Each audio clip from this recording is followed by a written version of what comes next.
they have done so easily in the first two drives.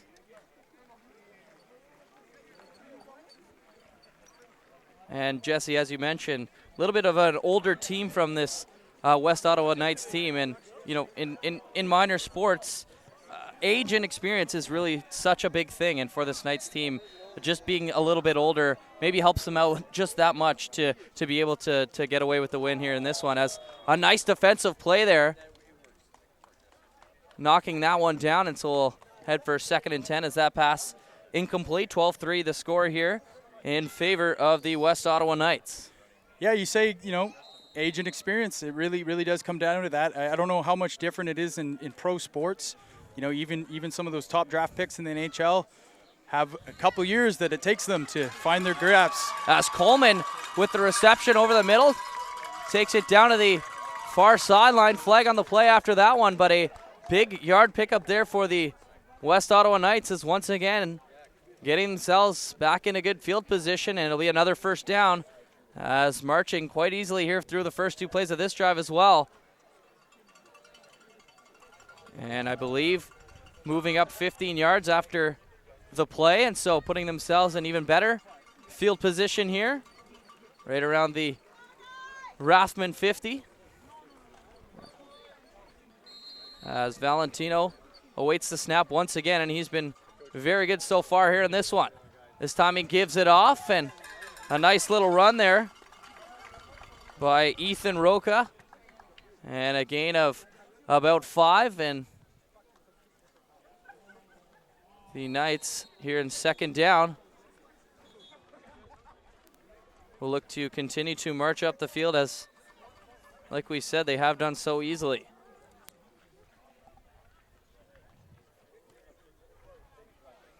Yeah, Nathan Coleman, just a fierce competitor. He just kind of ran through the entire season of 2018. By far, probably the yards leader. We didn't have stats last year, but we know that definitely touchdown leader of the league and yards. And he's back with the West Ottawa Knights again for 2019 season. He probably will be playing somewhere next season in the U Sports arena. So flag on the play right as that one happened, and we'll wait to see what the penalty is for, as the pass was completed to Ferdinand on that far sideline.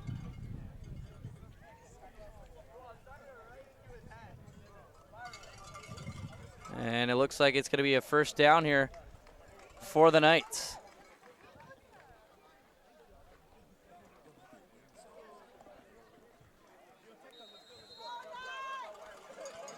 First and 10 here for the Knights team. Continuing to make their way down to the Raftsmen territory. Taking the snap, and a good throw over on that right side by Valentino. It's caught. Complete. And it'll be another first down as Ferdinand, once again the target for Valentino, seeming to like him early on in this game. And, you know, that's so tough as a defense to defend, because most likely if they can't match up athletically man-to-man, they're going to be in a zone. They're going to be forced to play hold or cut. And what they're doing is they have Kasim Ferdinand in the slot to the left side of the quarterback, and then they've got Coleman in the slot on the right side. So even out of a balanced or a 5-pack set, I mean, it's kind of pick your poison, right? Absolutely. As Valentino awaits the snap, once again in the shotgun position. Looking once again for Ferdinand, and has him as play is stopped, and a nice little gain there for this. Now, is that a touchdown? I mean, I think they're in. And looking like they are in, as they're going to go for 2 points here once again. It's kind of tough to see that, Josh. But I mean, he literally, you know, bulldozed his way through the defender into the end zone, showing just some fantastic determination from Ferdinand, which we have seen him do a couple times here early on in this game, as they're going to kick the field goal here for the extra point. As their first two scores, they went for 2 and were unable to convert, and so looking like they're just going to try and tack one more on the board as Coleman gets set to kick this one.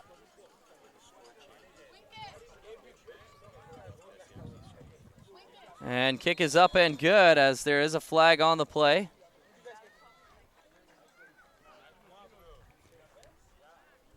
So pretty good crowd here. This is a highly anticipated game, and the stands are full. And I see a lot of players from across the city coming in to watch these two teams battle it out on this Labor Day Monday.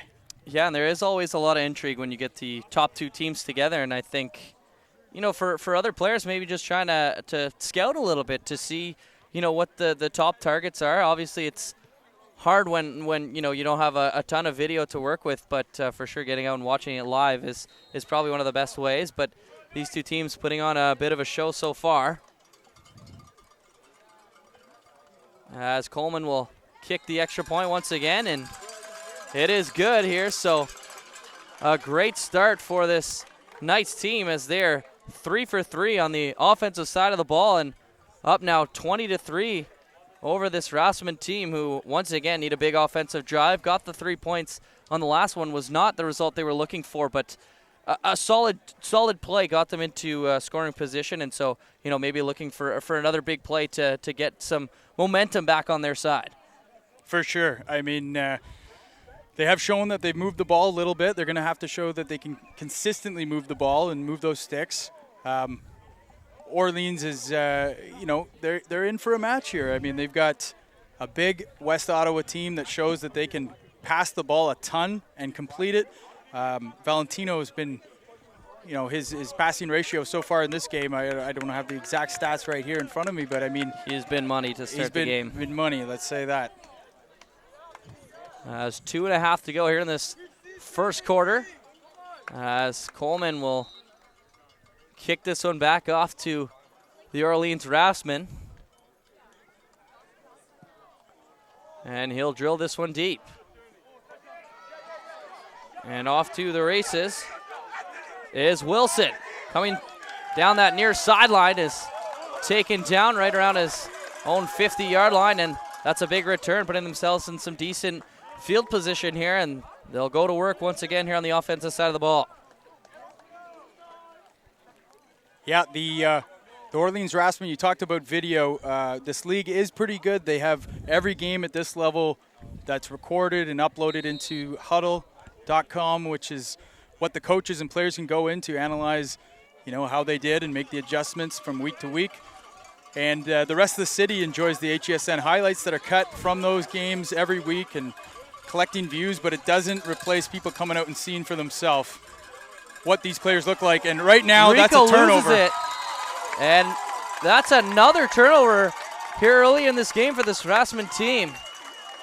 And the Knights coming out firing on all cylinders. Yeah, you cannot do that on 1st and 10. You know, basically as time wears out of the first quarter, they're down 20-3 here, and you cannot turn it over on first down. That just shows that there's a bit of nerves there, and once the other team sees the fear in the eyes and smells the blood in the water, you know, sometimes it's hard to turn the tides. It's just under 2 minutes to go here in this first quarter. Back on the offense is the Knights is Valentino, able to find Coleman on the right side, and he is taken down right on that near sideline, and he'll move the sticks once again. 1st and 10 for this Knights team as they continue to just march down the field, and another completed pass there for Valentino here early on in this game.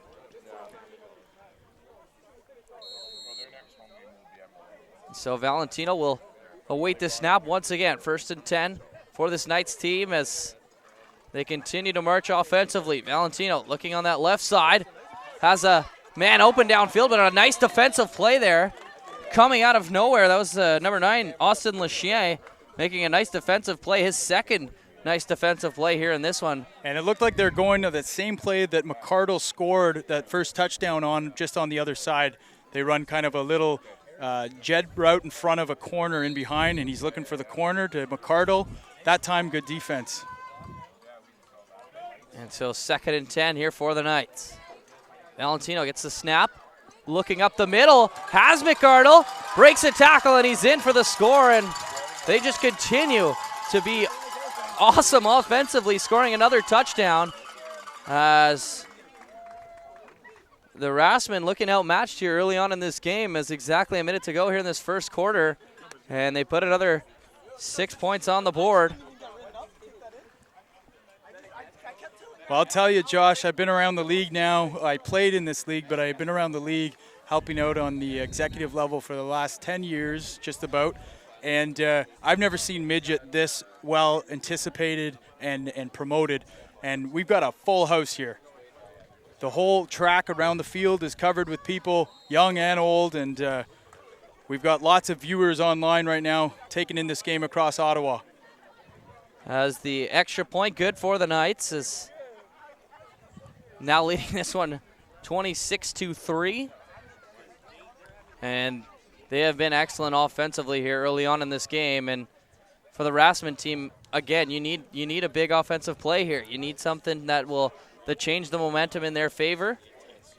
And they haven't been able to get that spark from the defensive side, so maybe they'll look to their offense to get something going here as the defense, again, just looking a little bit shaky to start this game, and Valentino has been on the money with pretty much all of his passes so far. I think there's been one rush. Yeah. They have passed the ball on every single down up to this point, so they really need to come up with some answers and cover these guys down. And if they don't have the athletes to cover them in man, then it becomes a long day, and Valentino can sit back there with the necessary protection and find his targets all day. As Coleman once again with a little short kick on that near side sideline, as looked like the Raftsmen 81, Anthony Lafargue, stepping out of bounds as he caught that one. And so a nice little kick there for Coleman, as 1st and 10 now for the Raftsmen. And once again, they need something offensively here. Maybe need another big play to spark them offensively and give themselves a little bit of momentum. And the tough part about playing call playing right now for the Orleans Raftsmen is that, they're down. They're definitely overmatched on defense, it looks like. And they've got to keep their defense on the bench. They got to keep their offense keep going and getting some first downs, or else that defense just gets worse and worse as they get tired. Rico takes the snap, and he's in motion. Gets a throw on the left side as the intended target there, number 16, Matthias Bellefeuille, unable to come up with that one. Maybe just overthrew it a little bit on the run. Wasn't able to plant and throw like he would have wanted, and good defensive pressure there from the Knights. Yeah, just a little bit too much on that ball. Overthrew him by a couple yards, but he's got to make that pass. That's why he's got the starting job. He's got to roll out. He's got to see that open receiver, which he was, and he's got to step back and deliver, even if it's on the run. That would have been a big play for the Raftsmen at this point in the game. Absolutely is. 30 seconds to go here in this first quarter. 26-3 the score in favor of the West Ottawa Knights, as Rico once again in the shotgun position, awaits the snap. Now has it. Looking over the middle. A good throw, but incomplete, and a flag on the play, and it will go against the defense, I believe. And so maybe that will help the Knights team, the Raftsmen here, get themselves a little bit of yardage. So, Josh, tell us a little bit about your background. Now, you're studying at Algonquin College at the moment? I actually just graduated from Algonquin College Radio Broadcasting. I've been broadcasting hockey for 4 years now. I broadcast a little bit of high school football, but more of a hockey guy, and main broadcaster for the Ottawa Junior Senators Junior A Hockey Club. And yeah, I had a lot of fun in the Algonquin Radio Broadcasting program. As handoff there to number 33, Thomas Lordy. He's taken down. And a nice little gain there, maybe a couple of yards.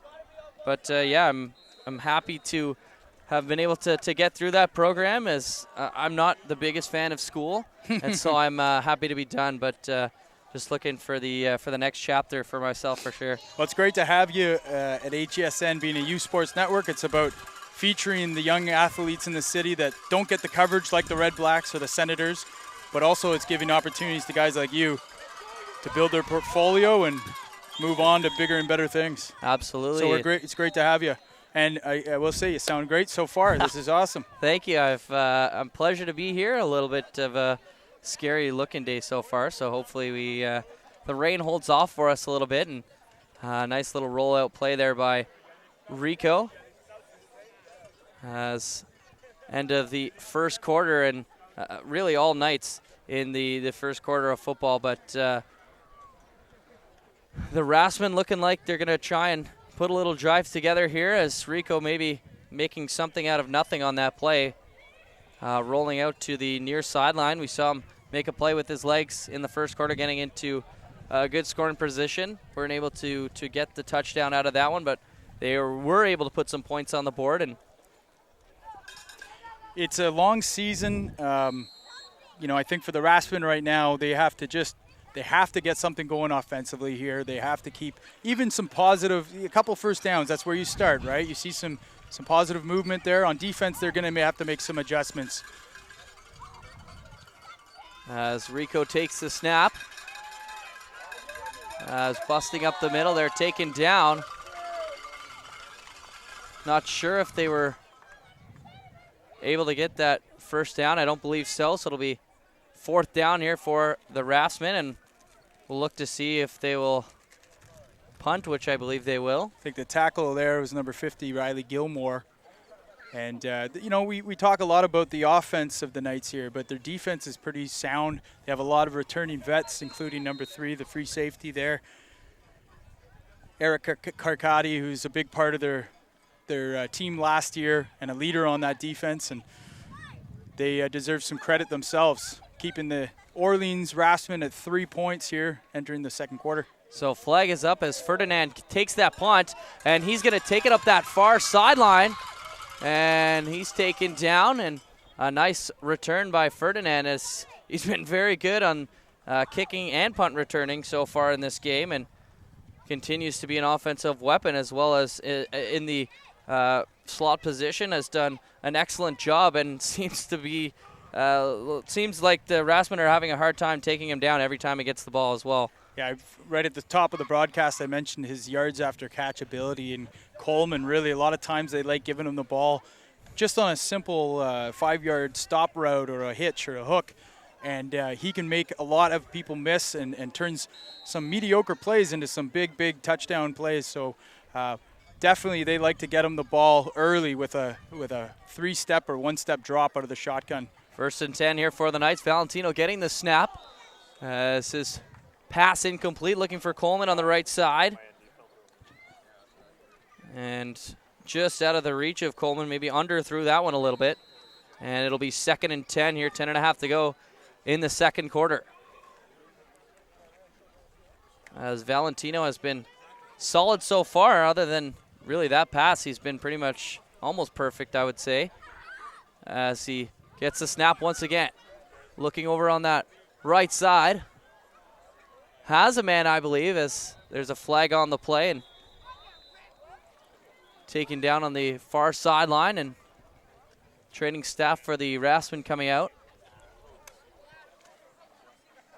So we're going to step aside for a quick break, get a sip of coffee ourselves here, but we will be back with the West Ottawa Knights versus the Orleans Raftsmen live from St. Matthew's High School in Orleans.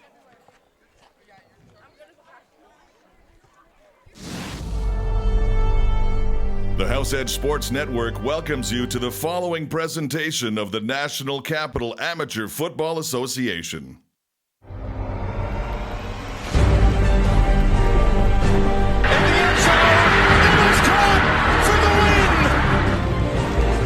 Ferdinand, and unable to come away with that one, and so it'll be 4th down here for the Knights. As looking over on that right side, and a good pass just into double coverage, and good defensive play there by the Raftsmen, as they needed a big play like that for sure to maybe spark themselves. Yeah, spark would be nice. This is a big series here, 4th down. Looking for a big snap on big stop, on 4th down, as Valentino takes the snap. Looking up the middle. And that falls incomplete. And so it'll be a turnover on downs as the Raftsmen get the ball back, and that's exactly what the Raftsmen needed. That will help. I mean, football is all about inches, right? So it's one thing at a time. You get a first down. Don't worry about the score. Don't worry about the touchdowns. They will come, hopefully. You just need to make the necessary adjustments series to series. And right now, that's the first time, really, that they've been able to stop this high-octane offense of the Knights. So now it's time for Rico to come out here and make sure that ball security is number one on his mind, and see if he can get some momentum going here. We'll see what the offensive coordinator dials up here for the Raftsmen. So 1st and 10 here. 3 receivers to the strong side, closest to us. As Rico now with a little shovel to his running back there, unable to get back to the line of scrimmage, so they'll lose a couple of yards here, and it'll be 2nd and about 12. And not what they wanted out of the first play. And so maybe we'll look to Rico to cook something up here on 2nd and 12.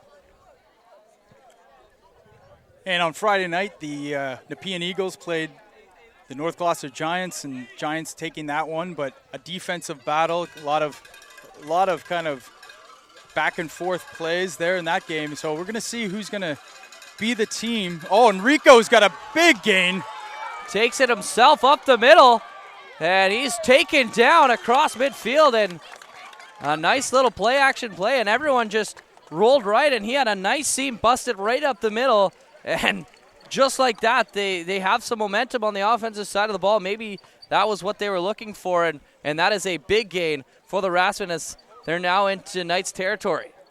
Good way, if they can pick up yardage like that in one go, one or two plays, that's going to be great for them. They had the big stop on 4th down. They followed it up with that play. Let's see what they have for the rest of the series, and hopefully it's ending with 6 points in the end zone.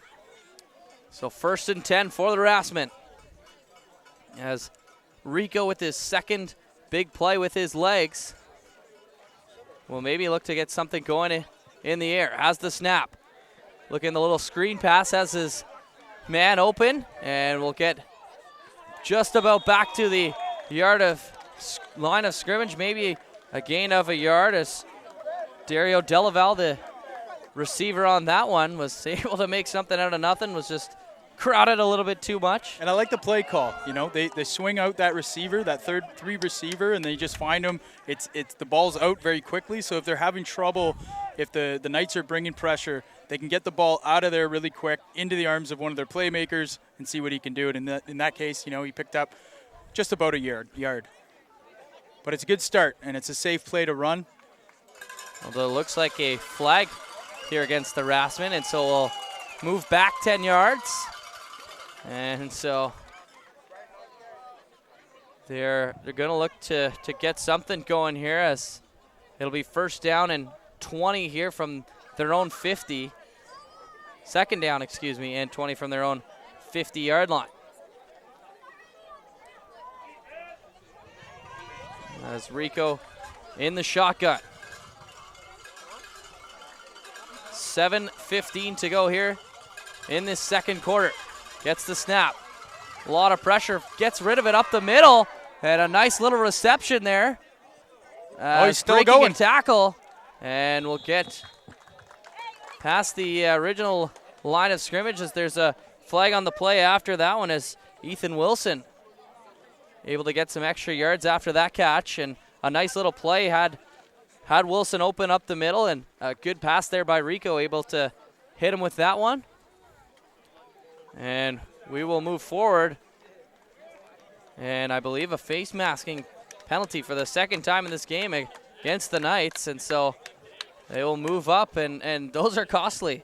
You can't be giving up easy yardage like that, especially when you're up in the ball game, and the Raftsmen are looking to try and build off of something, and that's not what you want to be doing. That's right. It always comes down to discipline, and these are young guys, but they've been playing a lot of football. I mean, a lot of these kids have started their careers in NCAFA as early as 7, 8 years old, and they know better. You got to keep the hands down off the face mask. As Rico with the handoff. Trying to get up the middle is Dante Spadaccini. And Spadaccini starting, you know, you can start to see that second quarter, 6:22 left. Orleans is starting to maybe calm down offensively and find some rhythm. And Spadaccini is a player that came up through the Cumberland Panthers, won the A-Cup championship last year for the Panthers Bantam team. He's coached by Dave Fletcher, who's now with the Raiders Bantam team. But they went to the Interprovincial Bowl, and they kept it pretty close before eventually losing that one to another strong Montreal team. But Spadaccini is a player that they're going to look to in that backfield for the Raftsmen this season. And second and about 8 is Rico looking over on that left side. Unable to connect on that one, and so it'll be third down. And maybe they were able to connect that one. A bit unclear from where we are. A little bit different calling a game from at field level. As third and about 5 here for this Raftsmen team, looking for another big play, as they've been doing a good job of just picking up a little bit of yardage every single play. So Rico with the snap. Looking on the left side. Pressure by the Knights, looking for the big pass into the end zone. It looks like he got it. And he has it for the touchdown. Huge play. As the number 12, Colin Doherty, coming away with that one. And that is a big play, and they needed that one. They now have that little bit of momentum, have the touchdown. And it's now 26-9 here with 5 minutes left, and a very good offensive drive there by the Raftsmen, not only picking up the 6 points, but keeping their defense on the bench for a little bit of time. That's huge. Huge play, and some composure shown by Rico to stand back there, get his eyes downfield, and find the open receiver. And he put just enough touch on it that, the receiver was open for quite a while there, but then the defender was able to get back into position, and it just squeezed it into a spot. That's a good play by Rico. And so they'll go for the extra point here with the kick, as it is up and good. And so able to tack on one more and bring it to 26-10. So they're able to cut that lead down to just 16 for the Knights, and looking like they have a bit of momentum on their side, a big defensive stop, and now able to put 7 points up on the board, and that was huge.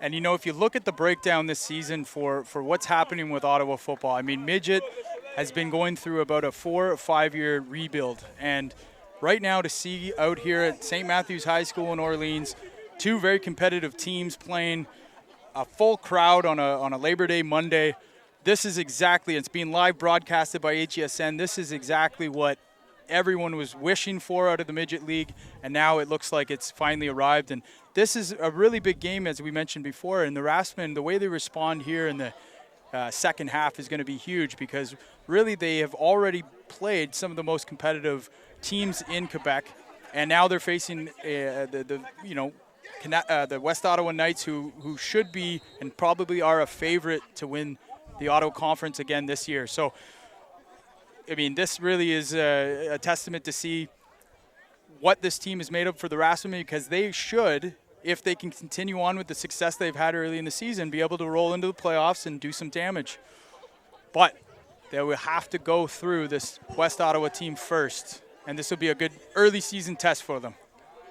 And so Kasim Ferdinand has it, going to bust his way up the middle of the field, getting some big yardage, able to break a tackle, stays on his feet, able to get just a little bit extra. And another big return for Kasim Ferdinand, who once again continues to just keep it rolling and break tackles and make something happen with his legs. And he has been very strong for this Knights team offensively early on in this game. Yeah, the coverage team's going to have to be on their game today to contain Kasim from breaking a big one. If I was the Orleans Raftsmen, I probably wouldn't even be kicking to him. He is that dangerous that you don't want the ball in that number 2's hands. But here we go, Valentino under the shotgun. Has the snap, looking on that right side, has Coleman, who is stuffed right around the line of scrimmage, actually lost a couple of yards, and so it'll be second at about 13. And so another strong defensive play there from the Raftsmen, able to shut down a little screen pass there on the right side. As Valentino once again under the shotgun, looking to make something happen. has the snap once again, looking on the right side, has his man and taken down on that far sideline, and solid gain. It'll be third down and maybe a couple of yards, and another strong play there for the Knights, able to easily pick up some yardage. Yeah, I think that was a tough spot. That looked like they got closer to the first down marker than they did, but it'll be third down and about long 3 yards for the Knights. And the Raftsmen looking to make a big stop here once again. Throwing on that right side, and did he come out with it?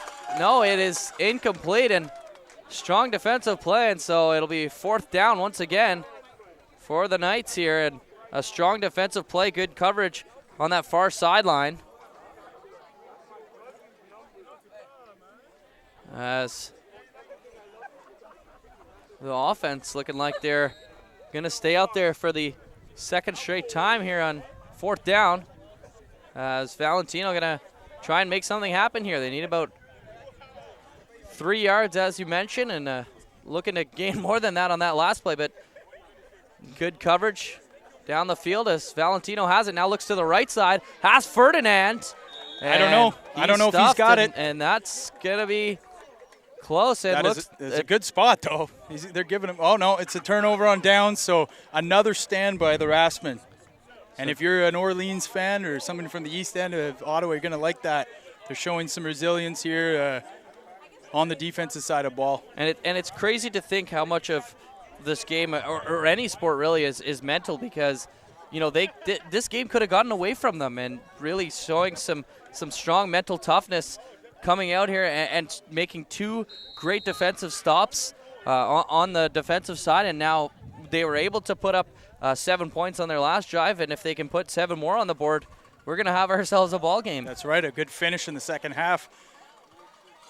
Yeah, amateur sports has changed a lot with the advent of social media and having video clips of yourselves. These guys don't want to look like they got blown out here. I mean, you got half of Orleans watching this game on the sideline, the other half of Ottawa watching it online on HESN. So just saw a big play down here, number 51, offensive lineman Jacob Trainer just flattened somebody over here close to the bench. And be second down here for the Raftsmen here with 2:42 to go. So this season we're going to be bringing you, this is our first live broadcast of the Midget Division in NCAFA. We're going to have many more. Some of the best games this year are going to be able to be watched online. I've had a few people reach out and ask, are you going to be doing this game? Are you going to be doing that game? Some people are in the hospital. They want to watch their grandkids play. And a huge bomb. Looking deep downfield. And not sure, I don't think he was able to come up with it. And it'll be 3rd and 10 here for the Raftsmen on first down. Weren't able to get anything going. And once again on second down, good coverage deep down the field there by the Knights, unable to get anything going. I like the aggressive play calling, though, for the Orleans Raftsmen. I think right now it's important to be aggressive and try to see what opens up downfield when you throw it. Rico once again in the shotgun position, left-handed quarterback. Takes the snap. Looking on the far sideline with a decent throw, but good coverage there. That's the number 3. Carcotti with a big hit there, knocking the ball loose. That looking like it was going to be a nice play, but good defense there by Carcotti coming out of nowhere, it seemed like, to break that one up, and it's 4th down for the Raftsmen. It looked like he just got, he had the corner beat or the zone, deep zone beat a little bit, but then that free safety Carcotti was making his way over, and by the time the ball reached the receiver, Carcotti was right on it, and it broke it up. But Orleans continues to throw the ball deep early on in this game.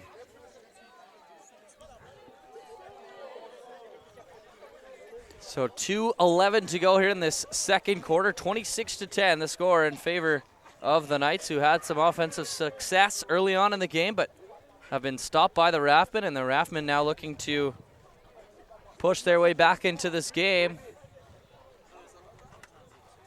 with a score. I believe a timeout was taken by West Ottawa. As you mentioned, Jesse, a strong crowd on hand here for this one, and it's great to see all of these people coming out to support it, and just making their way out on a Labor Day Monday. There's not too much going on. School starts tomorrow, so it's basically the last day of summer for a lot of these kids, and it's awesome to see them come out and support local football, and great crowd on hand, making it that much more fun here. Yeah, you talk to the diehard football community fans and people that have had their kids go through the system. Everyone wants it to feel and look a little bit more like Friday night's American football down in Texas, and you need some parity in the league to be able to draw a crowd out. But if you've played football or in Ottawa, then you're kind of an alumni for the rest of your life, and you continue to come out and support the young girls and boys, and especially at this midget level. I mean, this is real football at this point. These are some real big athletes and some big boys playing, and they're going to see themselves. A lot of them will go into the CJEP system next year in Quebec, or be able to land on a youth sports roster.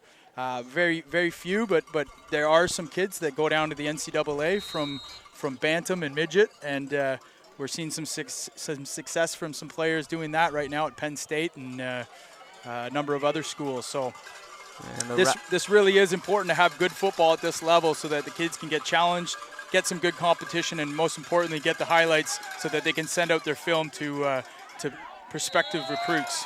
As Rico is slammed down there, as once again looking for that the run to try and get something going from himself, and they were able to pick up a first down on their last play, which was a nice little gain there. And now in about 2nd and 2, looking to get 2nd and 12, looking to get some yardage back after that one, as they're staying out there on the field, keeping their defense on the bench, giving themselves time to get some rest, as Rico takes the snap and will throw it down to the number 1. That's Johnny Aude, and he's taken down right around the line of scrimmage, and so it'll be 3rd and 12 once again. Aude has played a lot of football here in Ottawa. He's played for the Cumberland Panthers, the OPFL and OVFL. He played the last 2 seasons at Franco Cité High School. Now he joins the Raftsmen, entering this new QMFL interlock program, and he's a kid that is a hopeful recruit for somebody who's rostered next season in the U Sports landscape. I think the GGs and the Ravens are well aware of a lot of these kids out here and want to keep some of these guys locally. And so the Knights taking a timeout, looks like, with 51 seconds to go here in the 2nd quarter. And you see a lot of players move on. One player that comes to mind for me, a guy that I went to high school with, Dylan St. Pierre, now with the Ottawa GGs football club, had a impressive performance in the Panda game back here in Ottawa, and it's great to see, even just looking at guys like that, guys from the Ottawa area moving on. And when you think of guys from your hometown that go on to the next level, it maybe just it inspires yourself really to continue in the next levels of football. And when you have a guy to look up to and multiple people to look up to, makes it just a little bit easier. Yeah, absolutely. Dylan St. Pierre, we know him well. Been covering him since his Pee-wee days, and made him some highlights that helped him get on the radar for the Ottawa GGs. And to see him enter his, I think, 4th year now with the GGs and be one of their main targets, start to be a leader on the team. It's exciting to see what the GGs will do this year. I think both Carleton and Ottawa U will have strong programs, and that Panda game is going to be a fun one to watch and be a part of again in 2019. Absolutely will be, as been a complete burner every single year, and they don't disappoint, do they? Not at all, and it's fun to see. As so with only 51 seconds, Josh, it's only a 16-point ball game here. I mean, really, the lights have come on and the sun is starting to set. You can't really ask for much more early September. The weather, you're starting to feel the night's getting a bit cooler, fall's rolling in, but that's football weather. Absolutely, and beautiful night for football as the rain has held off. Hopefully it will continue to hold off for us here, as Rico takes a snap, and 3rd and 12, looking over on the right side. Has a man, but it's intercepted. And not what the Raftsmen wanted, but a big defensive play there. And that is a big interception for the Knights here with just 43 seconds to go here in the second quarter. And did you catch a number on that? I did not, unfortunately, but a very good defensive play. Looked like 82. William Kalanji. So William with the pick. I guess that ball was kind of hanging out there a little bit. Rico tried to have the distance on it, but cornerback came back, broke on the ball nicely, and came up with the huge pick. Absolutely good read defensively, as the Raftsmen now will try to get their defense to go to work as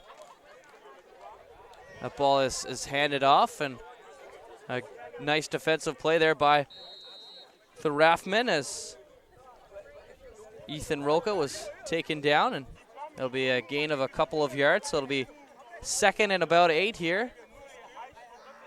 As Valentino once again in the shotgun will look to get something going. They've been shut down their last 2 times, but Valentino taking that one himself, I believe.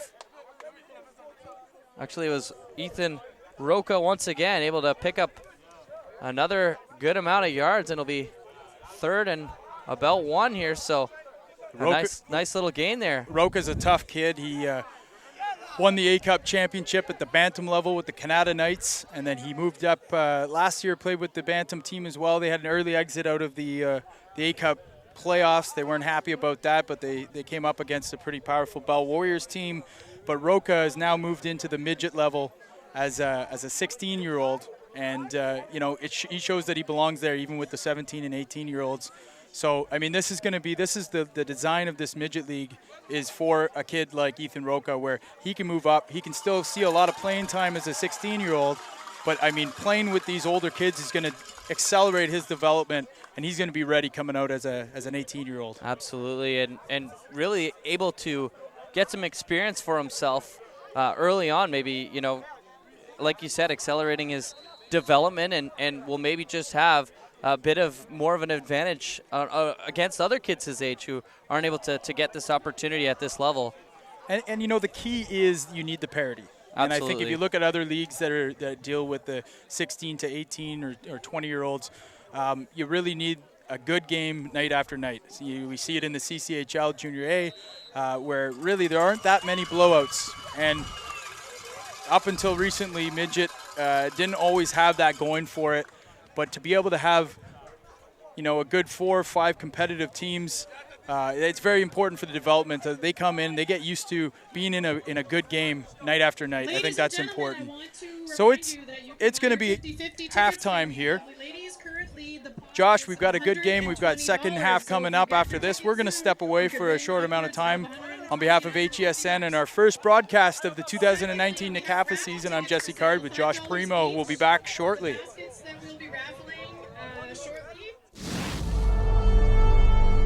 The House Edge Sports Network welcomes you to the following presentation of the National Capital Amateur Football Association.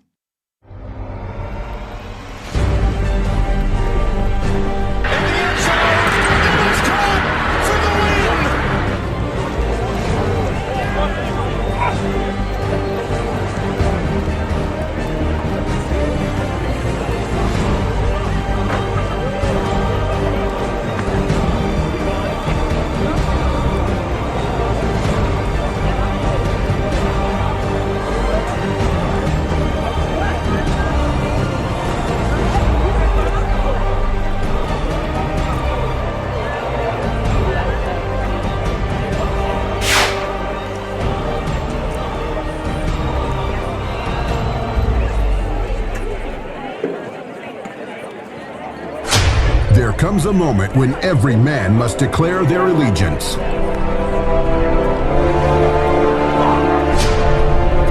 Every player must choose a team.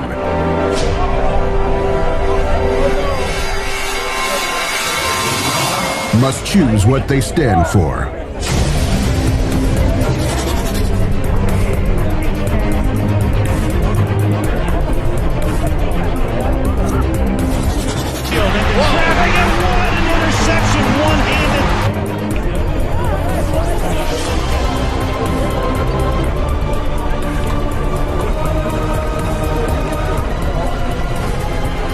September, finish where you started. Finish NCAFA Midget. Inside bound, and it is a touchdown. All games filmed. Team huddle accounts. Top-level coaching. University exposure. Game of the Week live broadcast. What an interception! Tremendous play. Dropping back from Keegan. It's a foot race, and there it goes! Touchdown! In the end zone, it is caught for the win! Awesome time. Deep shot for Parker. Touchdown!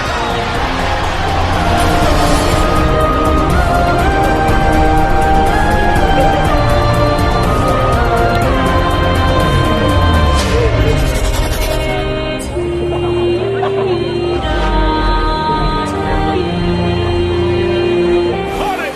Got his feet down! Spectacular touchdown for the Bengals!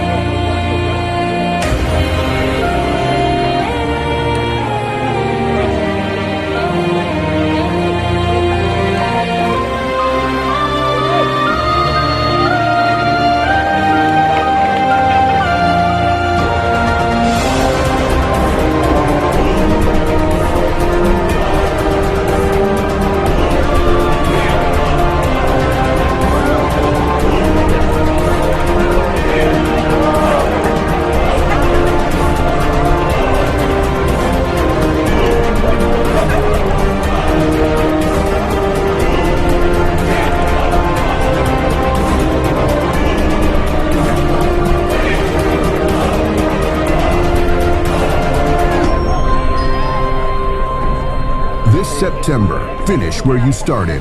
Finish NCAFA Midget.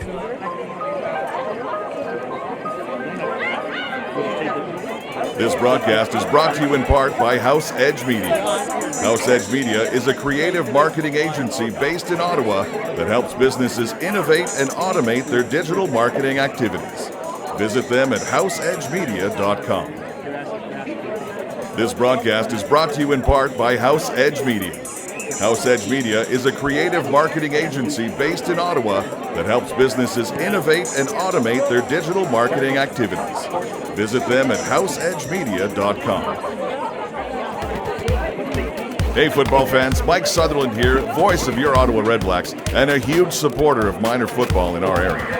My friends at HESN are doing some great work for our local minor sports leagues, and I encourage you to become a subscriber, supporter, and viewer. You're going to be Now, live back the whole to the time, game. but before every play, just press record and then stop the end of it. Okay. So Hey you're football doing, like, fans, live Mike and- Sutherland here, voice of your Ottawa Redblacks, and a huge supporter already of 2 minor SD football cards in in our here. area. My friends at just pop this, HESN like, are doing switch some it. great work for our local minor Here, sports A. leagues, Yes. and I encourage you to become I a think we subscriber, recorded. supporter, and viewer. A Now, automatically. back to the game. So A? Like, I think so. Yeah, you're right, actually. Hey football fans, Mike Sutherland here, voice of your Ottawa Redblacks, and a huge supporter of minor football in our area. My friends at HESN are doing there some should be a great record work button for our on your local minor remote. sports Let's leagues, test and I encourage you to become a subscriber, Okay. supporter, Yeah, before, and viewer. Before, like, same Now, as we usually back do to the before game. snap the ball. Yeah. So Sweet. Hey football fans, Mike Sutherland here, voice of your Ottawa Redblacks, and a huge supporter of minor football in our area. My friends at HESN are doing some great work for our local minor sports leagues, and I encourage you to become a subscriber, supporter, and viewer. Now, back to the game.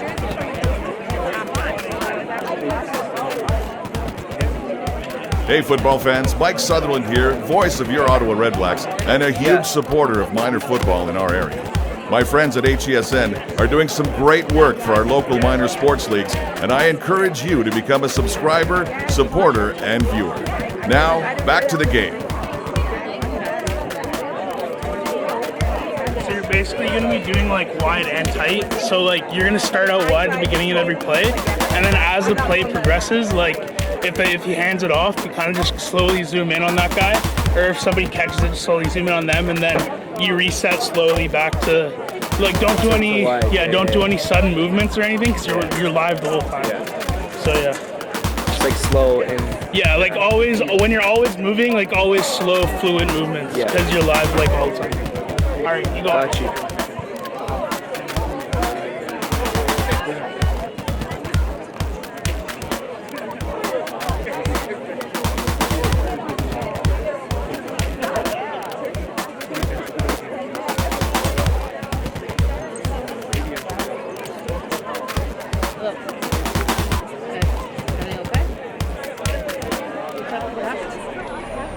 The House Edge Sports Network and Ottawa City Councillor Tim Tierney will be teaming up to develop and offer media boot camps for youth interested in learning more about a career in sports and live entertainment broadcasting. Be sure to subscribe to their HESN YouTube channel.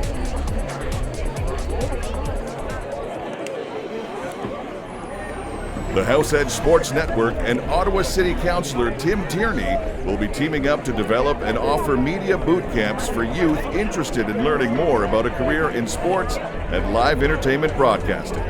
Be sure to subscribe to their HESN YouTube channel.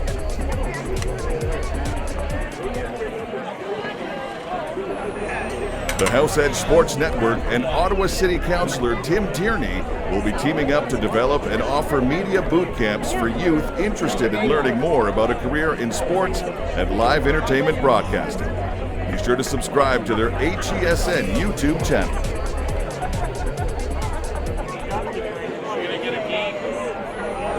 The House Edge Sports Network and Ottawa City Councillor Tim Tierney will be teaming up to develop and offer media boot camps for youth interested in learning more about a career in sports and live entertainment broadcasting. Be sure to subscribe to their HESN YouTube channel.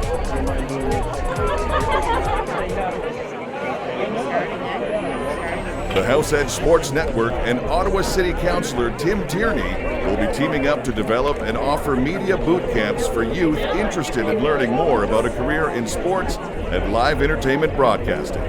Be sure to subscribe to their HESN YouTube channel.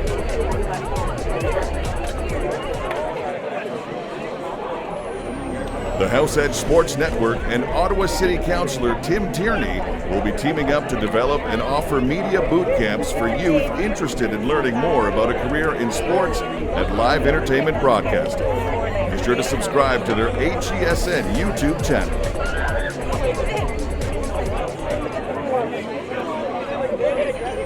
The House Edge Sports Network and Ottawa City Councillor Tim Tierney will be teaming up to develop and offer media boot camps for youth. The House Edge Sports Network welcomes you to the following presentation of the National Capital Amateur Football Association.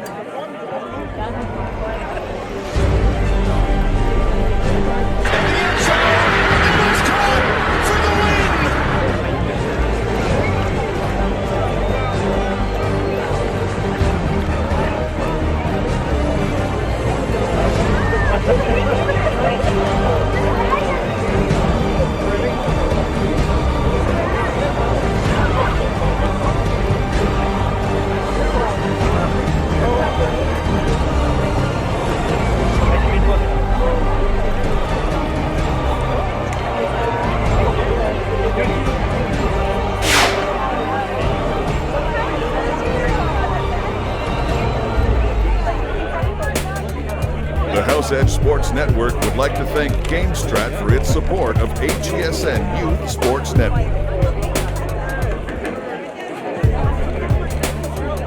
The House Edge Sports Network would like to thank GameStrat for its support of someone's TD visa on the ground. If your name is Genuine, please come and get your TD visa. The House Edge Sports Network would like to thank GameStrat for its support of HESN Youth Sports Network. HESN would like to thank Abley Productions for its support of this broadcast.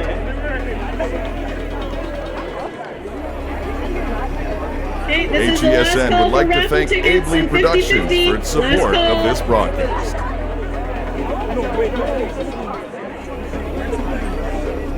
HESN would like to thank Abley Productions for its support of this broadcast.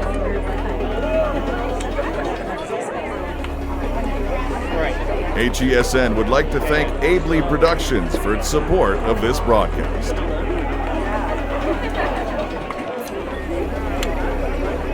HESN would like to thank Abley Productions for its support of this. This broadcast is brought to you in part by House Edge Media. House Edge Media is a creative marketing agency based in Ottawa that helps businesses innovate and automate their digital marketing activities. Visit them at houseedgemedia.com. This broadcast is brought to you in part. HSN is my co-host tonight, Josh Primo. Primo, we've got 26-10. Second half, what's your prediction? Second half. I'm hoping for the Rapids for a little bit of pushback off the opening kickoff here as the Raftsmen returner. It's Evan Skizino. The late flag is well down. Take it down, but hopefully for the Raftsmen they're able to continue to be competitive here in this game, but I wouldn't mind to see the Knights maybe put a couple more points on the game, up on the board, excuse me, and continue to make it a competitive game, which it has been so far, as it looks like the Raftsmen get a couple more yards here, field position. Well, they'll have the ball to start the second half here and hopefully follow up on some of that momentum that they started to find in late in the second quarter. Rico once again. Good set. This is Rico. Left-handed quarterback for the Raftsmen. Hands it off to his man there, Dante Spadaccini. Able to get a solid gain on the play, and second and about 5, and a nice little run there for Spadaccini, able to just make something out of nothing almost, bringing a tackle and making it a little bit easier to pick up a first down here. Just 5 yards to go. 46-10, the score in this one in favor of West Ottawa.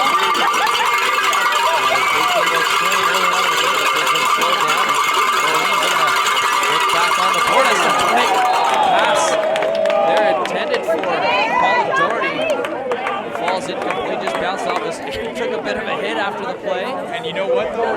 Denny Ferdinand was on that hit there, but he did back it off enough that there wasn't an unnecessary roughness call on that. Because what we're seeing in the game now is that any unnecessary hits that they haven't physically kind of laid off a little bit, that's going to be an automatic flag and first down for the Raftsmen. So heads up play by Denny Ferdinand to make the play, launch the ball loose, but also And so they third and about 5 once again. Rico taking off to his left now, going to try and take it himself for the first down. Looks like he was able to get it, and so he will pick up the first down, and a nice little play there. Didn't see any options, took himself, had that hole over there on the near sideline, and able to pick up the first down, and so it'll be 1st and 10 for the Raftsmen here. 10.5 to go here in this second half here, this third quarter. And that's what they really like, and what Nick Rico gives them is that mobility, right? He's a lean kid. He can sit back there and he's got a great arm, but when things break down and he doesn't have any options, he can break out to the right side, break contain, and come up with the first down. And pass completed over the middle, and a nice little gain there of a couple of yards there for the Raftsmen as they continue to move their way up the field, and it'll be second and about 4 here for the Raftsmen, as they've been pretty good so far to start this third quarter. There was a completion to Johnny Dude, who just kind of found a little bit of opening over top of the linebackers, and Rico found him for 6 yards there. Let's go, Big T! Second and 4, Rico awaits the snap. Now has it, takes the handoff, and will take it himself from the left side. Now tries to cut back over the middle, and he loses the ball, and it's recovered by the Knights. And that's now the third turnover in this ball game for the Raftsmen. And again, just giving up the ball there and giving up possession after they were looking good on the offensive side. Yeah, that's a tough break for the Raftsmen. Rico, I think that's 2 or 3 turnovers that are kind of at his hands. Not necessarily his fault, but sometimes the play's dead and you got to know when to just go down. He doesn't there. That strong defensive Knights gets the ball out. Trying to make too much of it as Armando Pascual de la Cruz gets the ball. They're able to pick up about a yard. So it'll be 2nd and 9 as the Knights offense has been kind of cold since their strong start to the game. And Armando was a big part. I mentioned some of these names. A lot of these guys are returning from 2018 where they went undefeated.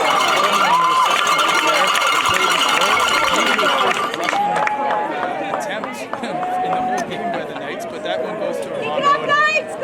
And this team really is set up to compete. I know that there's other teams in the league that are going to have something to say about that and take exception to the comment, but the Knights are really the team to beat here. The Raftsmen have an uphill battle to get to 16 points and keep them off the board here in the second half. so the Knights able to pick up a first down on that last play. I believe it went to De La Cruz once again, so it'll be 1st and 10. And now the hurry-up offense, they're back at the line of scrimmage. Valentino finds McArdle, who's taken down, and once again a nice little gain. And they're quickly marching up the field here, and the Raftsmen defense so far hasn't been able to do anything really to shut them down. It'll be 2nd and about 3 here for the Knights. As Valentino once again continuing to just complete solid passes.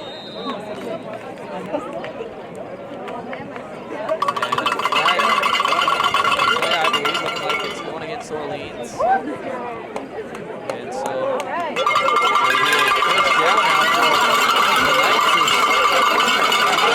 1st and 10 as continue to make their way up the field here. Valentino has the snap. Looking over on that left side. Azman, but a nice defensive play there.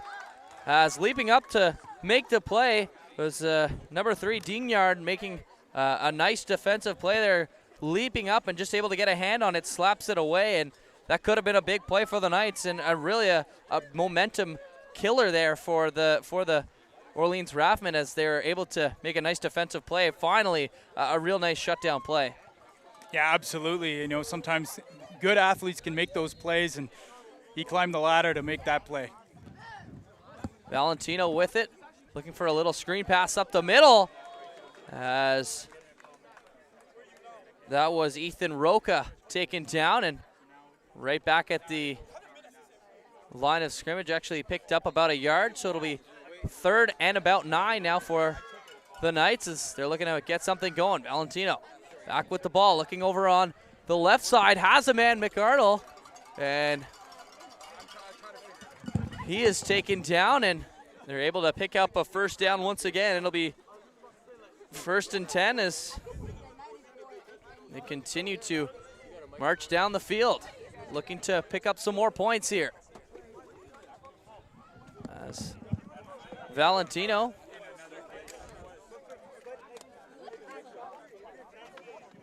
trying to take it up the middle there. Was taken down as the Knights now will try to continue to march their way offensively here. As Valentino now looking on the right, has some pressure on him. Now throws over to the left, and that ball falls incomplete, looking to the end zone there, and nice defensive pressure there by the Raftsmen, forcing an incomplete pass.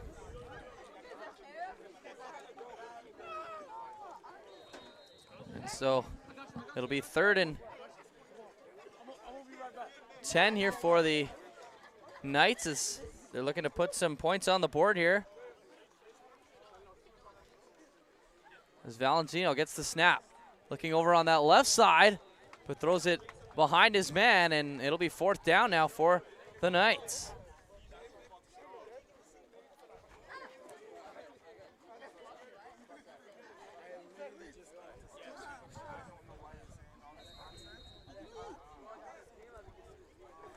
So 6 minutes to go here in the 3rd quarter as the Knights marching downfield here on 4th down. They're going to try and make something here out of this drive, and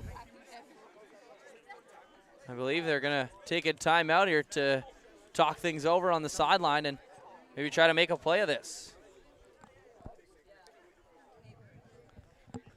So 5:50 to go here in this third quarter. The Knights looking to tack some more points on the board. Have done a nice job of marching their way up the field. Yeah, and you know what, Josh, it looks like the rain's hold off. I'm going to knock on wood again. I've done it about 4 times already on the setup, but we've got all our gear out here. This was going to be such a good game that you know, we wanted to get this one online for people so that they can watch it, you know, from the comfort of their own home. But, you know, we've got a lot of people here. This is a sellout crowd, really, to cap off the Orleans Bengals homecoming weekend. They have had football all day here at the park. You know, they've installed the stands, a bunker, and a scoreboard thanks to Mattamy Homes supporting, you know, minor football. And we've got a good football game here to end off the evening. And like you mentioned before, a lot of kids going back to school tomorrow. So it's an exciting time of year.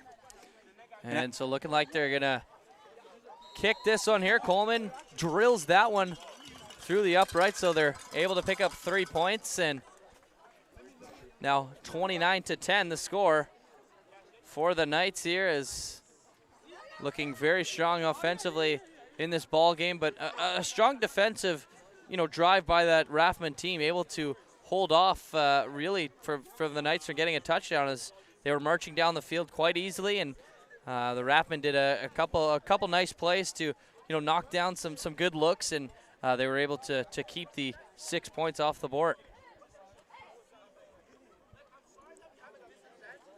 So 1st and 10 here for the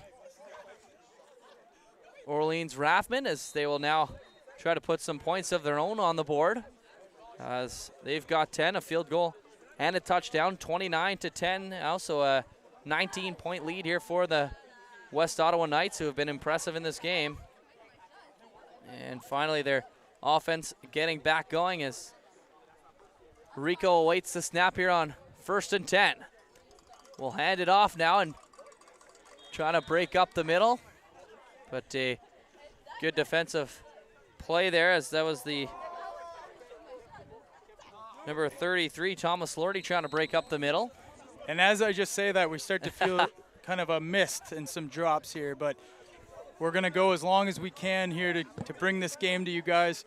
Like I said, you know, the infrastructure here isn't great, even though they got the stands. You know, to be able to put up a live broadcast, really you need a lot of infrastructure, a lot of power, but we're going to continue to bring this game to you as long as we can. Doing the best we can, as Rico, it's a pressure somehow. Stayed on his feet there, and looking like it was an incomplete pass.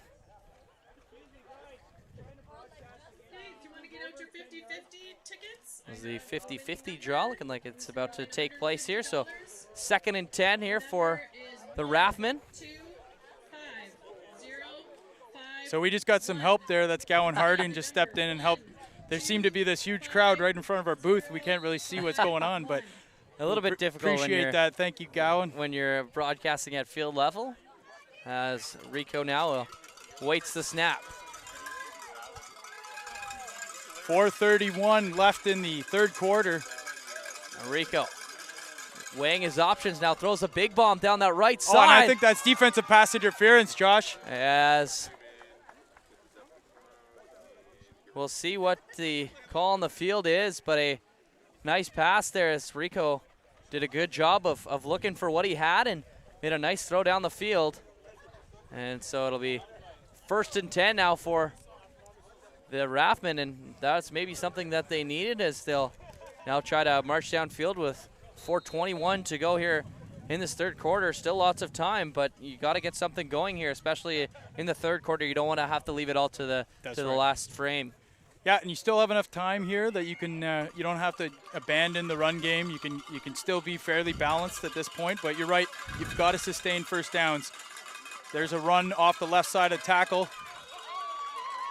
And a nice little run there. The other thing to watch for here, Josh, is as we feel a little bit of mist coming down, the field's going to get a little bit slick. You know, football's been being played on this all day, and the turf kind of lets loose a little bit. So the footing could be an issue as we move into the fourth quarter. And with loose footing, sometimes ball security becomes an issue too. So I think at this point, we're going to say turnovers are really going to be a huge factor in the success of these two teams.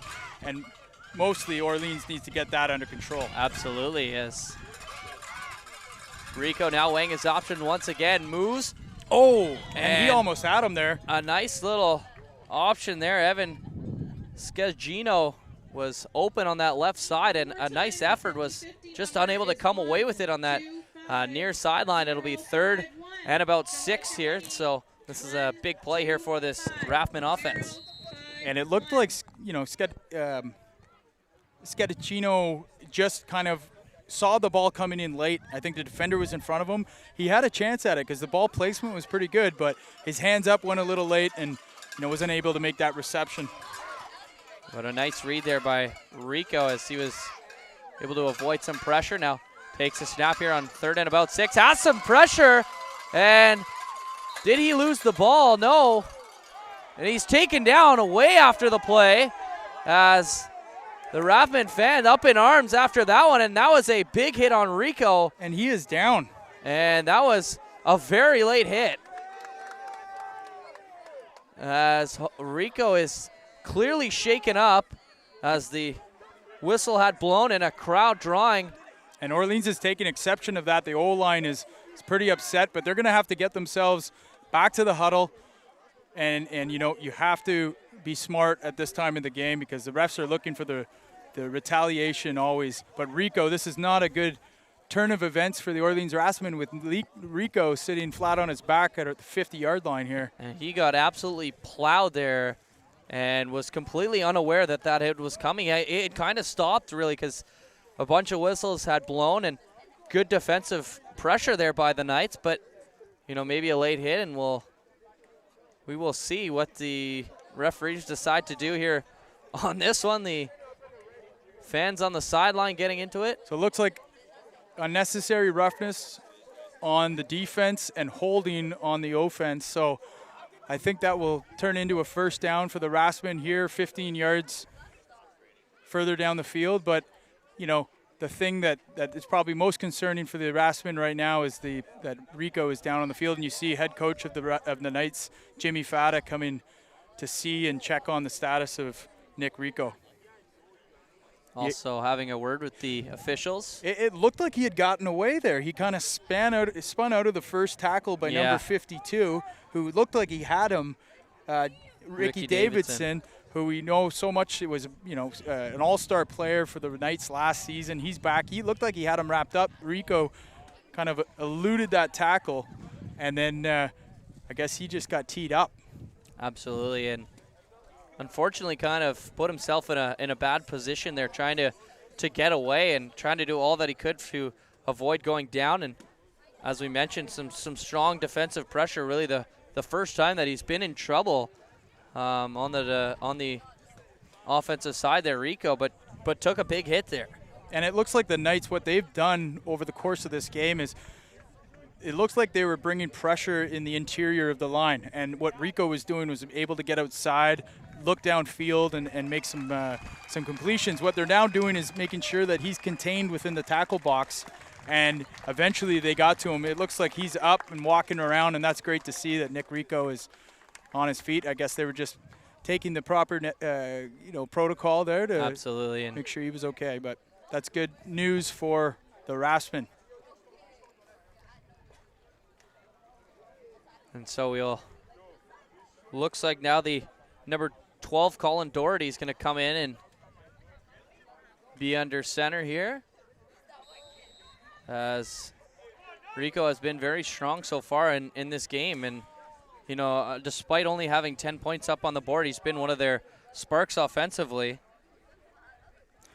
So Colin Doherty steps in at quarterback. As you mentioned, they recently lost another quarterback, Zach Cloutier, who's decided to go play high school out in the very east of Ottawa, I think Castleman. There's a completion to Aude, and he's taken down. A nice little gain on the play. And I believe that will be a first down. but Doherty, a very capable, all-round, versatile football player. So we'll see what he's able to put together for the Raftsmen here. And he's 1 for 1 so far here. 2 minutes to go in this third quarter as the Raftsmen looking to get themselves back into this ball game here. As the Knights crowd urging on their defense takes a snap, now looks out of the middle, has Aude once again. And another completion here.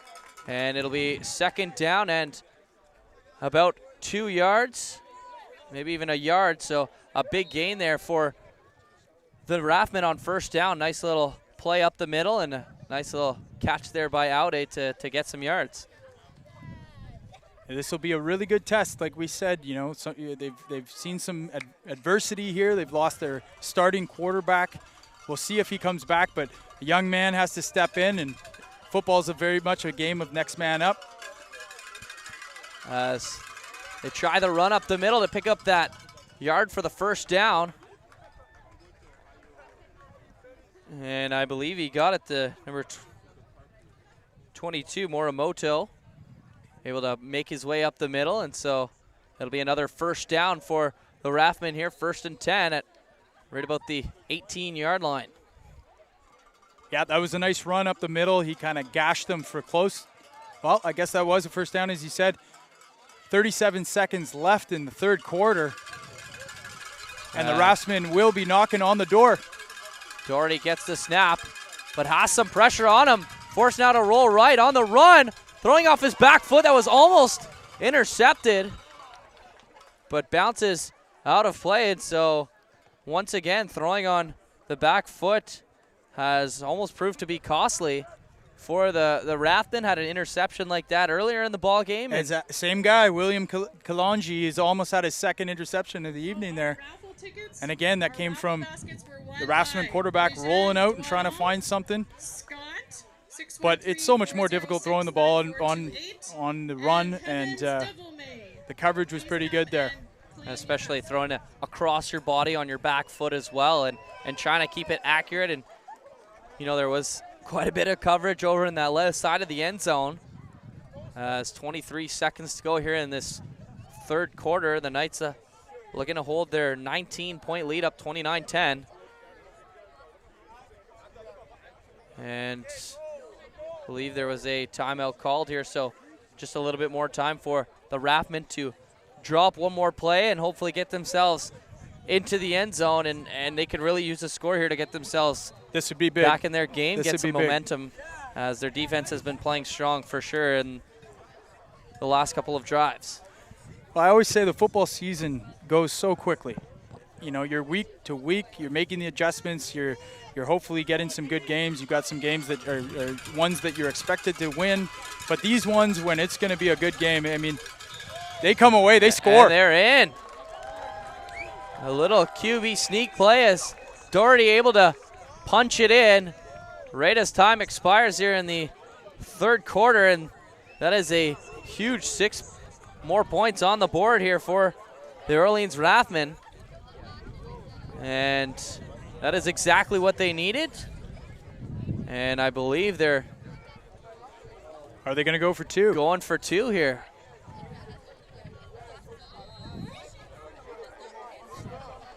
No, it looks like they're going to kick the field goal after all. It's number 75, Patrick Massicock. Tough camera angle for our camera op. He's got the power station in his shot there, but I mean nothing that he can do. But I mean a great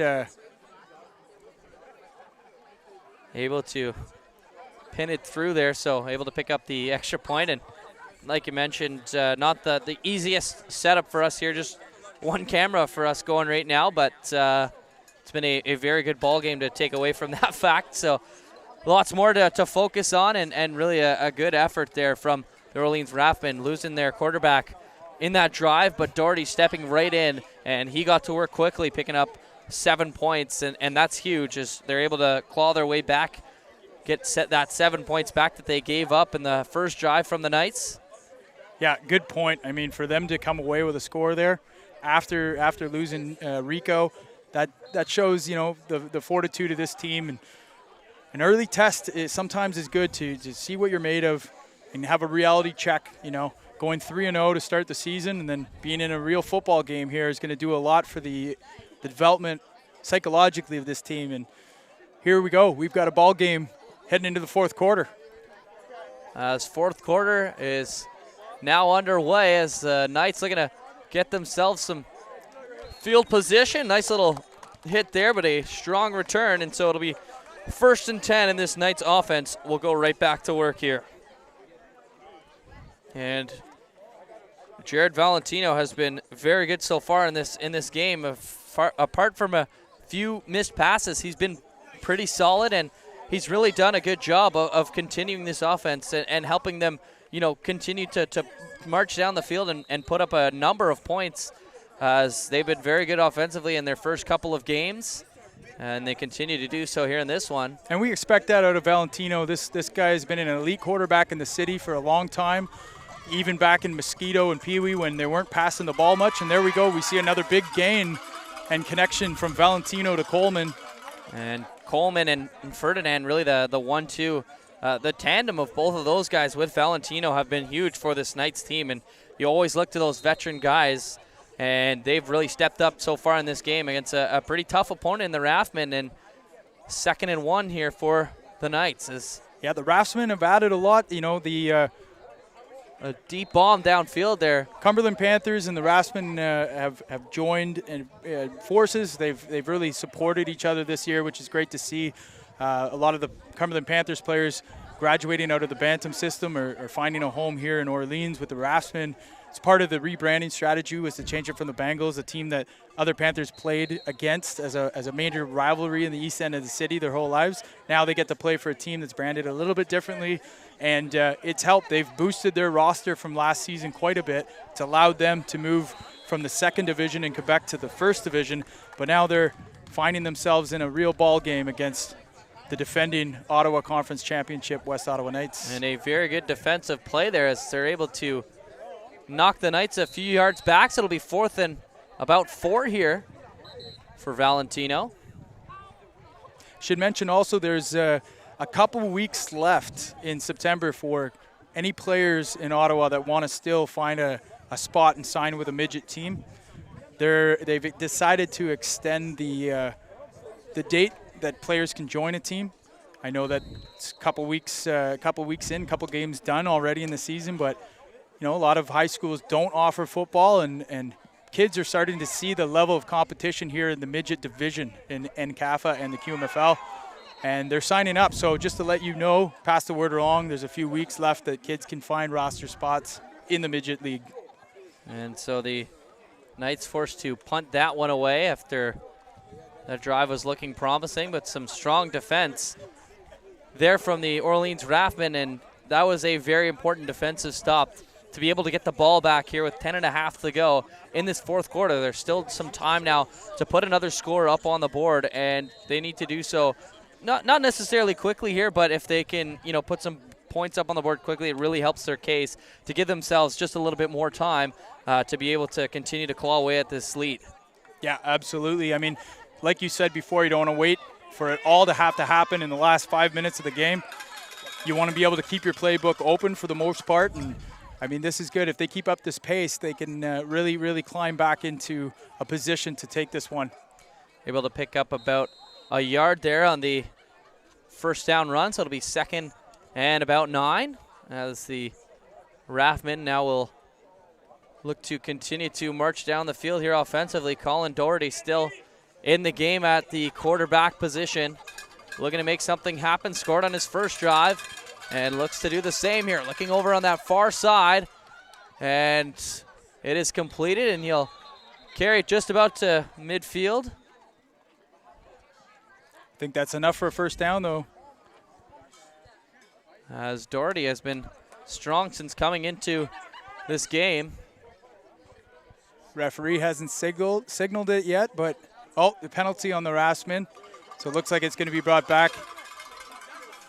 And that is a tough blow there for the Raftsmen, as a nice little play there up on that far sideline. Offside on the Raftsmen. Just a bit of early movement there, which is too bad because that was a completion for a first down. And that's going to back them up a little bit. It'll be second and about 14 here. 9.5 to go in the fourth quarter. Doherty still the quarterback here for the Raftsmen after Rico was injured. The crowd's getting loud. As picks up the snap, looking over on the right side, and a nice defensive play there. Coming out of nowhere was Roman Reed to make a nice play, as Aude was the intended target on that one, and a nice play, able just to get that left hand up and knock it down. And that was looking like it could have been a big gain for the Raftsmen, and so it'll be 3rd and 14 here. Textbook defense. But Orleans still trying to push the ball downfield, and they have not shied off of the deep ball once tonight. Absolutely, and you got to stay aggressive, especially when you're down. 4 receivers to the strong side of the field here. As Doherty takes the snap, some pressure, and he's forced to move himself up the middle. Nice completion there. Has a man, and it'll be a first down. Outstanding play by Doherty to step up. It looked like he wanted to scramble left, but then he saw a little bit of somebody coming open in the middle there of the field, and he stepped up and completed a strike. So it'll be 1st and 10 here for the Orleans Raftsmen, right at about midfield. As Doherty continues to impress so far after coming into this game. And it was a tough loss losing Rico on the last drive as he took a big hit. And now on first down, they're going to go with the run. Able to punch a couple of yards up the middle, and those are big runs, able to pick up about 5 yards, and those are huge plays if you're able to punch a couple of yards up the middle. That's huge. You know, I really like the play calling here at this point in the game. They are not afraid to go deep and be aggressive, but at the same time, they're following it up with an 8-yard first down run, which now puts them in a great position with 4-down football to convert for another first down. So good play calling, in my opinion, here by the Raftsmen late in the game. So Doherty, once again in the shotgun position, takes the snap. Has some pressure on him, though. Forced to roll left, and he's going to take it himself, and now throws. Now, I think he was over the line of scrimmage when he let that go, so that's not going to, it fell incomplete, but that's a penalty for letting the ball go. He needs to be aware of where he is and where the line of scrimmage is. And strong defensive play on the end of that throw as well, but as you mentioned, looking like he may have been over the line of scrimmage, and not sure if that did get noticed by the officials. But, it's very interesting when we have the two cities, Montreal and Ottawa. You don't really know early season who's who. And because the turnover of rosters, like in hockey at this level, is so it's so aggressive, and team to team, year to year, every team's a little bit different. And, sometimes you become you become basically a victim of your own success with kids getting recruited and leaving your team for the next levels. Doherty has the snap once again, gonna take it himself, and he is taken down, and I think they got the first down looks there. like he's got the first down, and so Doherty once again doing it with his legs. This time was aware of where he was on the field and able to pick up the first down, and a nice little play once again, making something out of nothing, which is kind of what you have to do, late in this ball game. 6:50 to go, and they're doing a good job with this drive, but they need to move their way down the field maybe a little bit quicker here. As Doherty gets the snap. Hands it off, and a nice defensive play there by the number 41, Joe Brennan, coming to make the tackle there, and looks like it might have been a loss of about 1 here, so it'll be 2nd and about 11 here for the Raftsmen with 6:20 to go. That was Thomas Lordy on the carry, and he almost got away, but the defender was able to grab cloth and slow him down enough before the rest of the cavalry came in and brought him down. And Doherty gets the snap, looking over on that left side, pretty deep, and flag on. Flag is down. receiver's pleading his case with the official. That's number 10, Dario Delaval. But it looks like it might be pass interference, whether it's offensive or defensive. I'm getting word that it looks like it's defensive pass interference, so that's a huge break for the Raftsmen. That's going to set them up nicely here with 5:57 left in the game. We got an exciting finish here, Josh. Absolutely, and coming down to the wire here, and the Raftsmen doing a good job of getting their way down the field slowly but surely, and the defensive pass interference penalty will really help them. Want to give a quick plug to the other coverage that we've been providing this year. We've started a mini series, Beyond the Jersey. So episode 3 was just released this week. It's had some great positive feedback from the community, and we really want to feature not only the teams from Tyke all the way up to Midget, but some of the stories about coaches, some of the unique things that are happening and the people that are involved. Because what happens with sports communities at this level sometimes is that they operate in silos. It's really about your team and your coaches, and it's nice to see what's happening in the other parts of the city and who's involved. I mean, at the end of the day, they're all great people volunteering their time to coach these young kids up. It's a completion to number 16.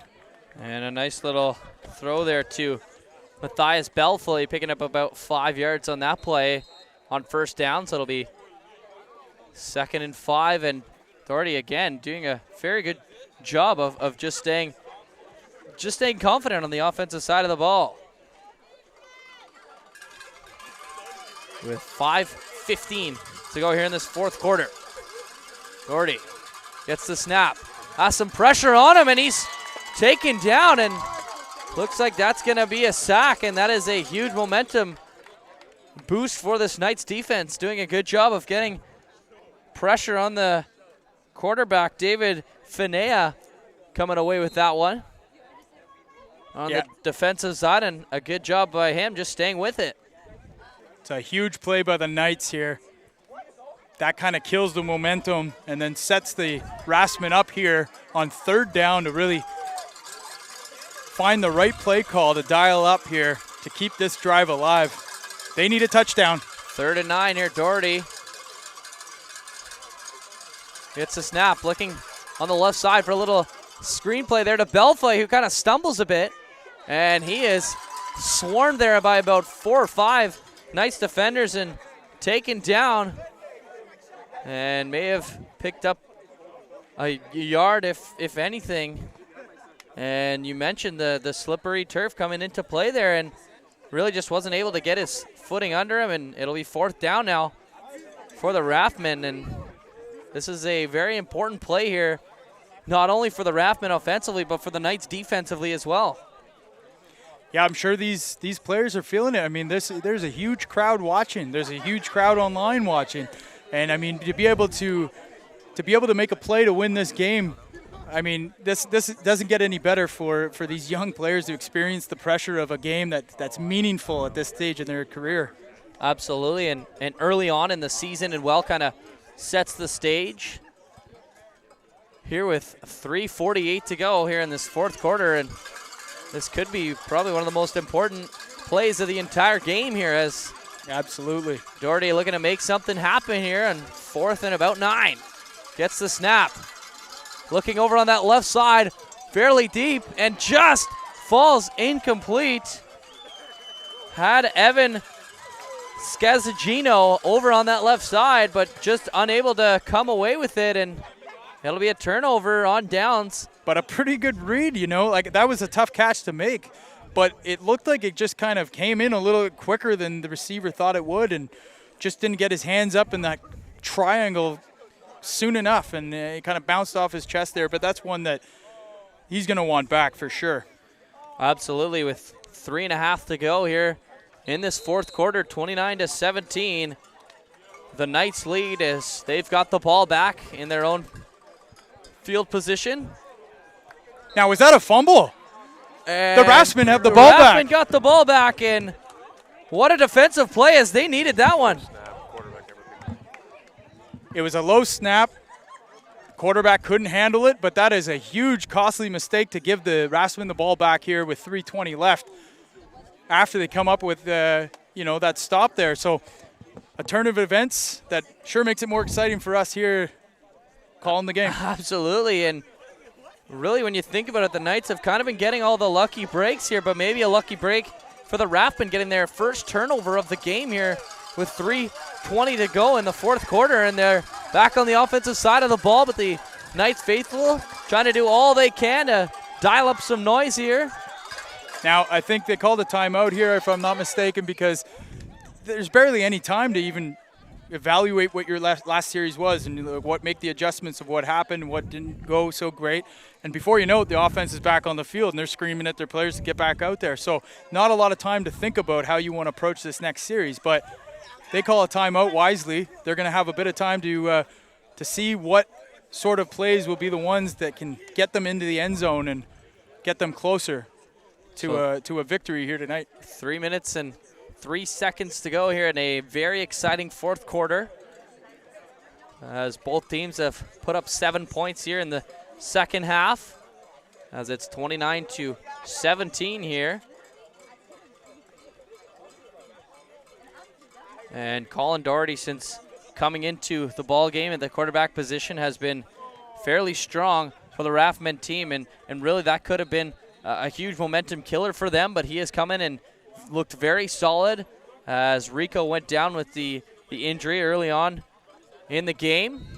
And Doherty now going to try and make something here with 3 minutes to go in the fourth quarter. Gets a snap. Lots of pressure there from the Knights, but he's able to get away, and he's going to pick up some yards for himself there. And a very smart decision just to make his way up the middle. Pretty much didn't have anything else, as there's about 4 or 5 Knights defenders converging in on him, and able to avoid this sack and pick up about 7 yards. Great play by Doherty. I mean, there wasn't much there. There was a lot of pressure. It kind of the pocket broke down around him, and he was able to scramble and make something out of nothing. So now we're looking at a second and maybe a long 2, but great position in second down to be. As Doherty, once again, an impressive, smart play from him. And he gets the snap. Looking over on the right side, just got intercepted, and it was. And they're going to make their way down the left sideline across midfield, and Roman gets Reed. a block, and he's going to go all the way for the score. And it's a touchdown. Roman Reed with the pick 6 to close out the game. 2:20 left in the fourth quarter. An unbelievable play for the Knights. And it was tipped off of another defender. Reed able to somehow come away with it, brings it all the way down the left sideline, but a huge play by the defense. But this may be coming back here, Jesse, as the referees haven't moved here and the yardsticks haven't moved, so there may have been a flag on the play. And with 2:20 to go, the Raftsmen might yet still be alive.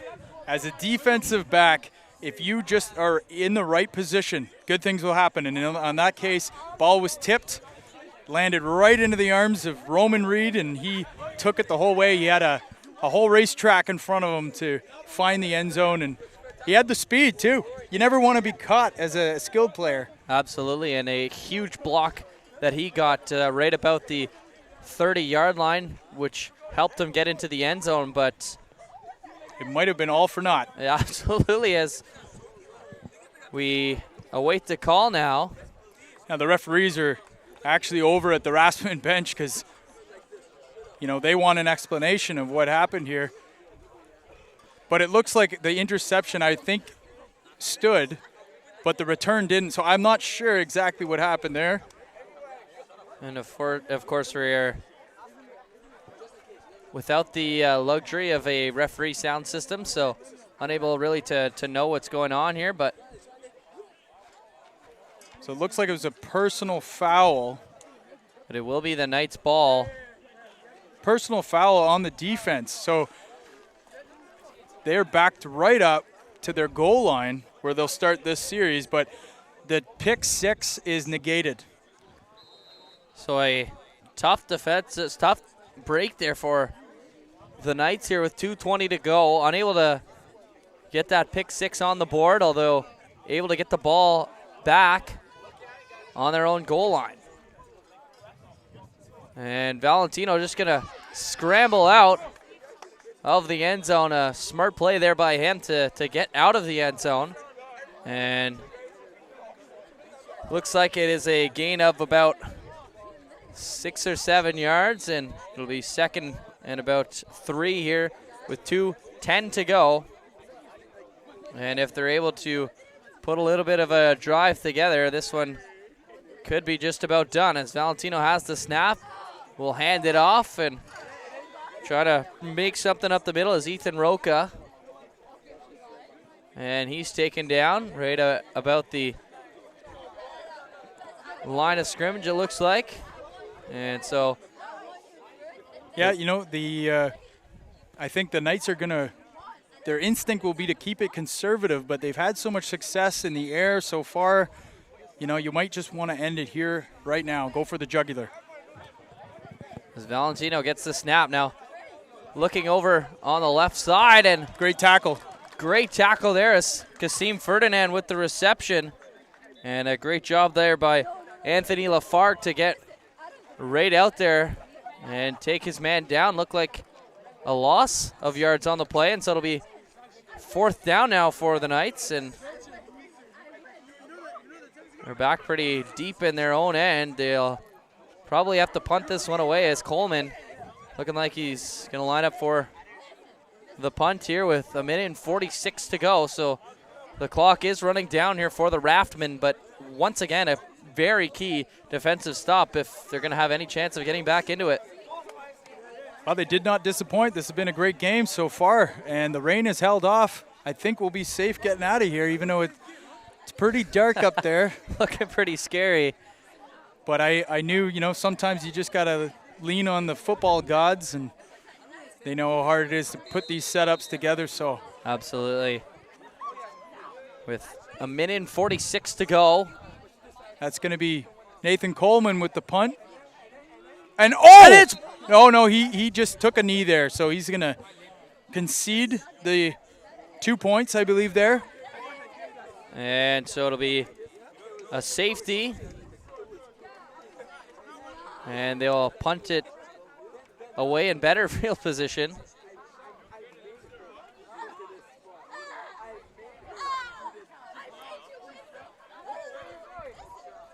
So with 1:43 to go here, the Raftsmen will get the ball back, down 10 points.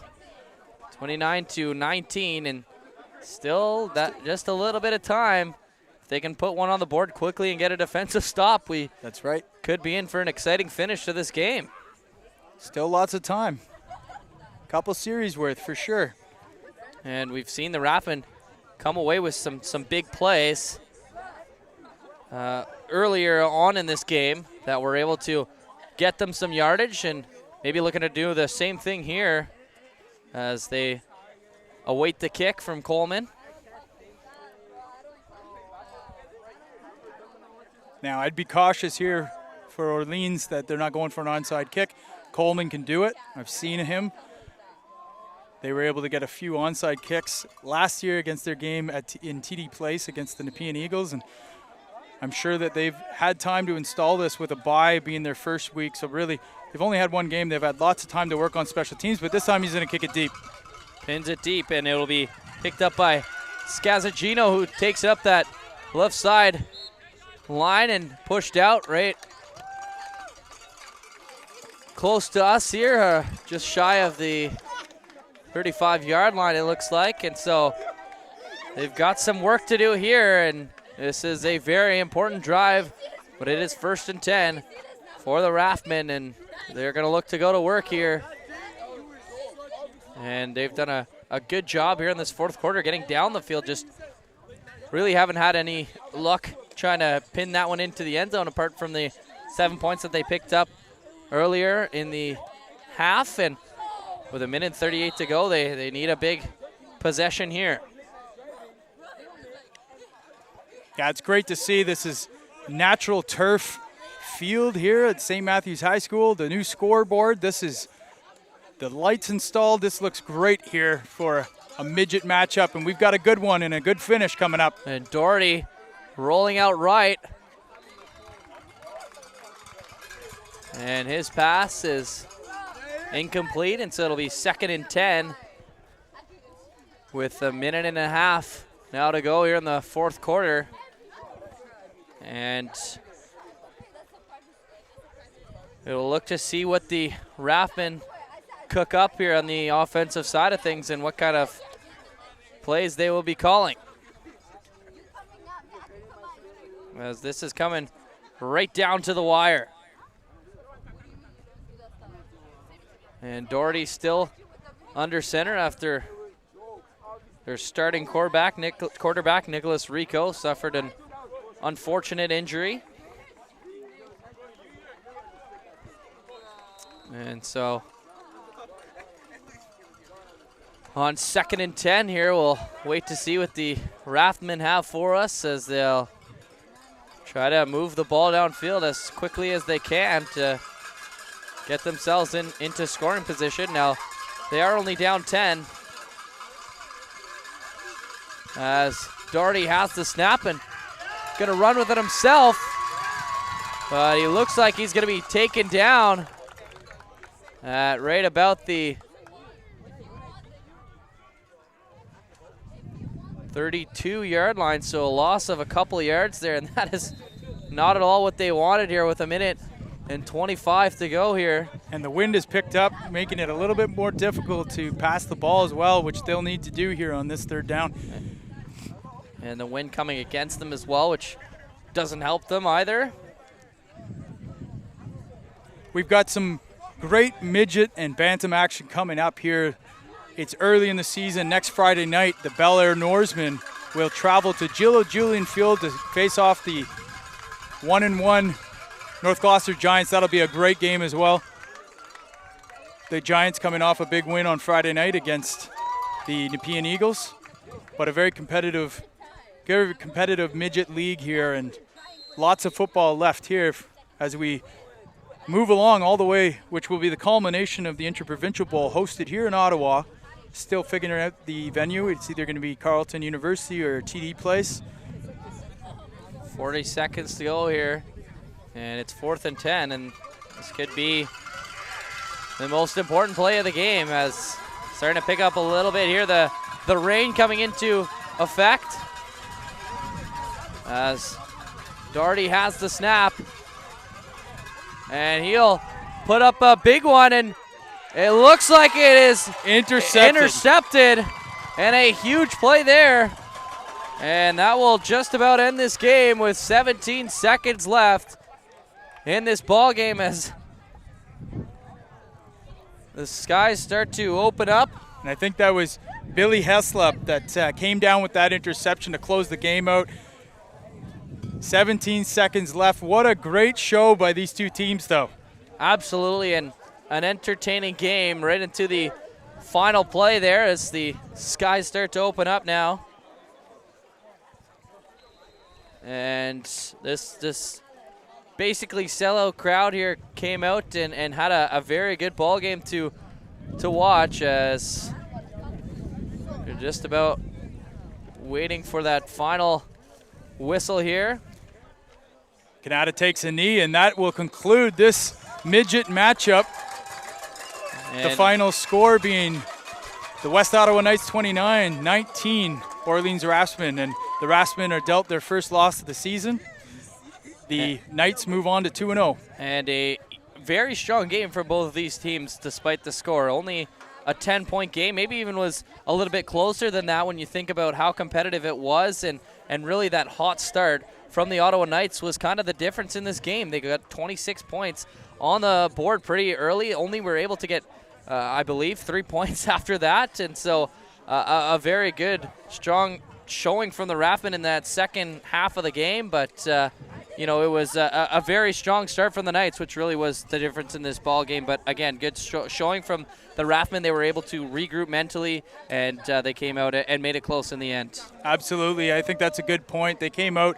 It took a while for the Orleans offense to kind of find their footing and get some rhythm to what they were doing, but eventually they came through with it and made it a close game. But, you know, looking forward, I think that the Orleans Raftsmen have to look at this as a positive. I mean, they came out, they played a very competitive team with 18-year-olds on their roster, and they made a game of it. So moving forward, they'll continue on with their schedule. And like I said at the top of the broadcast, this could be the Interprovincial Bowl back in the mid-November. And it was a very good showing from both of these teams.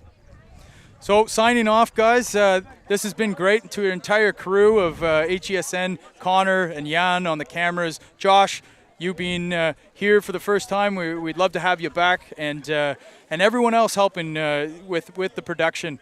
We're going to schedule the next big game and bring you HESN live. In the meantime, go ahead and follow us on Facebook and YouTube and become subscribers. That helps support us with our viewership and our eventual goal of becoming a self-sustaining social enterprise, giving youth opportunities in media and broadcast, and also bringing the focus and spotlight to these young athletes in the city of Ottawa.